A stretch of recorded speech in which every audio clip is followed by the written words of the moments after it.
নারায়ণগঞ্জের রূপগঞ্জ উপজেলার পূর্বাঞ্চলে আলোচিত ১১ বছরের শিশু ধর্ষণ ও হত্যা মামলার বাদী পক্ষকে ভয়ভীতি ও চাপ প্রয়োগ করে মামলা তুলে নেয়ার হুমকির ঘটনা দীর্ঘদিন ধরে চলছিল।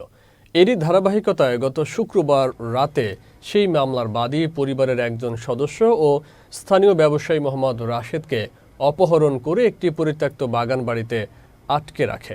সেখানে তাকে মারধর করে ৭০ লাখ টাকা চাঁদা দাবি করা হয় বলে অভিযোগ উঠেছে। পরে তার স্বজনরা জরুরি নম্বর 999-এ ফোন করে পুলিশের সাহায্য নেয়। পুলিশ অভিযান চালিয়ে এই ঘটনায় জড়িত ৬ জনকে গ্রেফতার করেছে। রূপগঞ্জ থানার ভারপ্রাপ্ত কর্মকর্তা তরিকুল ইসলাম জানান, অপহরণ ও মুক্তিপণ দাবির ঘটনায় রূপগঞ্জ থানায় মামলা দায়ের করা হয়েছে। তারা এটা 2018 সালে 11 বছরের মেয়ে সুবর্ণা হত্যা মামলার আসামি এবং তারা 11 বছরের মেয়ে সুবর্ণারে ধর্ষণ করে হত্যা করে রমজান মাসে। ওই সময় আওয়ামী লীগের যারা এখানের নেতৃস্থানীয় লোক আছিল তারা মামলাটা দামাত চাপা দেওয়ার চেষ্টা করে। যখন ওইখান থেকে আমার পুলিশ রেস্কিউ করে বাঁচায়, আমরা 999-এ কল দিই। আমার লোকজন সেনাবাহিনীর সাথে যোগাযোগ করে, পরে সেনাবাহিনী ওদেরকে বলে সেনাবাহিনী বলে আমাদের কাছে হ্যান্ড ওভার করতে।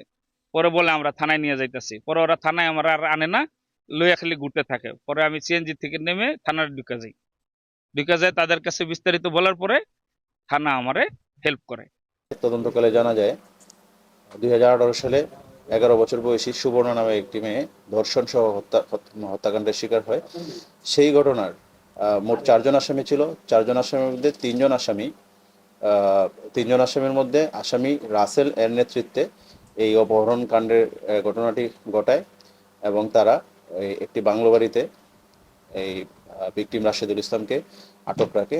তারা মুক্তিপণ দাবি করে এবং কিছু টাকা মুক্তিপণ আদায় হিসেবে গ্রহণ করে। তো এই ঘটনায় একটি অপহরণ, মুক্তিপণ দাবি, মুক্তিপণ আদায় এরকম একটি মামলা থানায় রুজু হয়েছে। আসামিদেরকে রিমান্ডের আবেদন সহ বিজ্ঞ আদালতে প্রেরণ করা হবে।